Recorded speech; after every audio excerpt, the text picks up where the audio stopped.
This is the 1990 Eastern Conference Finals. Notice that Michael Jordan's plan on these plays is to finish the basket, not to fall down, not to draw a foul, but to finish and score.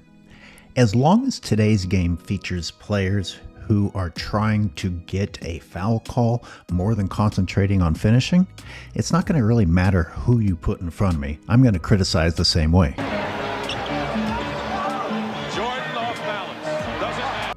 Off balance indeed, but no whistle to bail him out, and a finish, as it should be.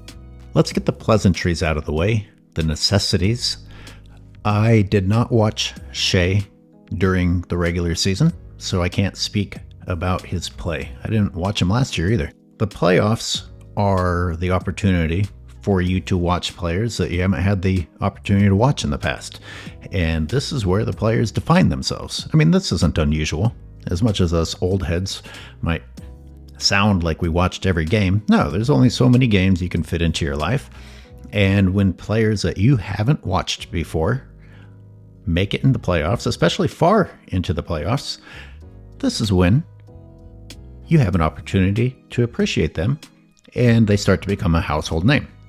These days, people are household names before they've even been in the playoffs, which, I'm not so sure that's great. Let's look at Ant-Man. Ant-Man was being compared to Michael Jordan, and he hadn't done anything. I mean, that's already 2 years removed that they were talking about him being like Michael Jordan. Come on. That's a little bit of a premature leap. Jordan is one of those exceptions where you would have been talking about him even if he didn't make the playoffs his rookie season, which he did. But let's be honest, Jordan was something that people had never seen before. And I'm not saying that Ant-Man isn't a great basketball player, but I feel like the NBA tries to pitch just about anyone possible to the public. And then we find out later on whether or not it was a justified pitch. We're going to come back and look at Ant-Man's performance when he made it to the Western Conference Finals versus when Jordan made it to the Eastern Conference Finals. But let's go back to SGA, because I started asking my own viewers, people that were in my live chats and also on the Sunday Live, I said, well, tell me about SGA. I hear how great he is. And what people said was that he's a foul baiter. I didn't know that. I was disappointed to hear it because that's what I think of LeBron James. I'm like, I don't want to see more of this. Somebody who's being talked about for MVP is a foul baiter. And again, people think I'm hating that I only want Jokic to be MVP. That's not true. I just don't want foul baiters to be the face of the league or to be the MVP. But again, I hadn't watched him myself. Couldn't make that determination. I'm just telling you that the reputation was preceding Shai as a foul baiter. Okay, back to Anthony Edwards and him being compared to Jordan. I mean, I even in the wildest stretches of my imagination, I can't imagine Michael Jordan complaining about the way hitting the rim feels when you dunk the ball. But let's look at the first time Anthony Edwards made it to the Eastern Conference Finals. This was when Luka sent Anthony Edwards home with a gentleman's sweep. And here we are 1 year removed, and Luka is suddenly one of the worst players ever in order to save LeBron James's reputation. It's amazing how the NBA has successfully manipulated me to defend Luka Doncic. Hey, at least Anthony Edwards was a series leader, but that's where the comparisons to Jordan need to end. At the time that I'm recording this, only Game 1 has transpired. So let's look at Game 1 from last year, in which the Wolves made it to the Eastern Conference Finals, and Game 1 from this year, in which they made it again. First, last year. So Anthony Edwards has 19 points total. He went 6 for 16 on 37.5 from the field, 5 of 12 from three-point land for 41 41.7%. You know, I mean, 5 for 12 doesn't sound good, and then we think that 41.7% is good, so it's just interesting how that works in the brain. Thank God we didn't have to look at that many three-pointers back in 1989, but he did have 11 rebounds and 8 assists, 2 steals, 3 turnovers. Let's go to Jordan's Game 1, 1989 Eastern Conference Finals. 32 points, a straight 0 in the plus-minus column, 10 for 29 from the field, 2 for 6 from 3, 11 rebounds, 4 assists, 3 blocks, 5 turnovers. It's not Michael Jordan's best stat line. But with the next highest scorer on the team bringing in 14 points, it's clear who is carrying the burden of offensive output. In Anthony Edwards' case, he wasn't even the highest scorer on his own team. But the real story, to me, I believe, would lie in looking at the game. How much different do you think it looked, Jordan getting his points and the rest of his stats, compared to Anthony Edwards or even Shai getting their points and the rest of their stats? And in at least these plays, I'm seeing Jordan guard the best player on the Pistons, Isaiah Thomas. And let's look at the three-pointer. You know, Jordan going 2 for 6 is not great, but thank God he only shot 6. I think that's easier to watch than going 5 for 12, personally. The entire Bulls team only shot 5 more three-pointers than Anthony Edwards shot. Doug said last night they're going to open it up and take the threes. By the way, that for Game 1 of 1989 is a misrepresentation of what three-point shooting was like back then. If I look at Game 2 from 1989 really quick, the entire team only shot 8. Michael Jordan shot 2. That's a massive difference from Game 1, where the team shot 17 and Jordan shot 6.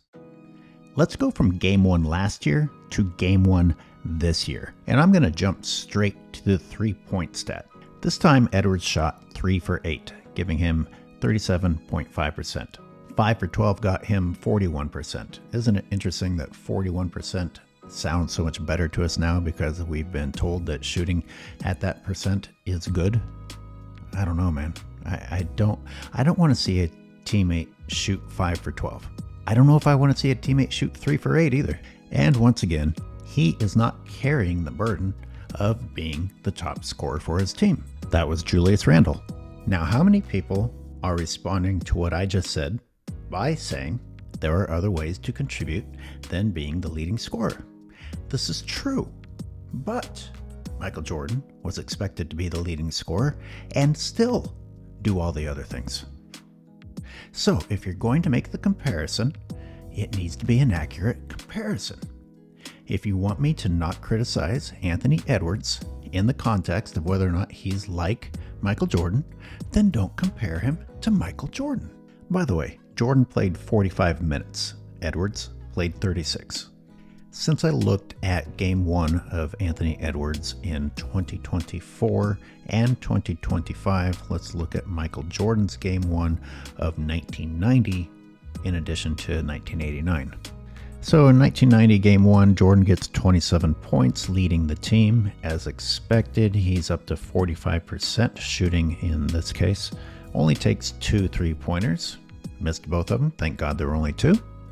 He has 4 rebounds, 4 assists, 2 steals, a block, but did have 4 turnovers. Again, not one of Jordan's legendary stat lines, and yet better than Anthony Edwards, while carrying the burden of the load.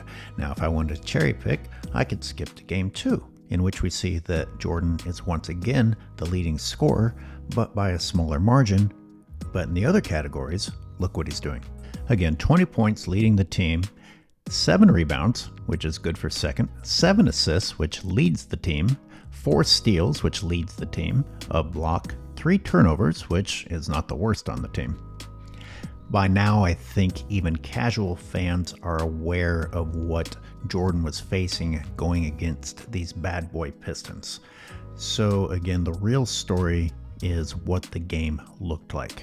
What do you think Jordan getting that sort of a stat line looked like compared to Ant-Man or any player today getting a similar stat line with today's rules?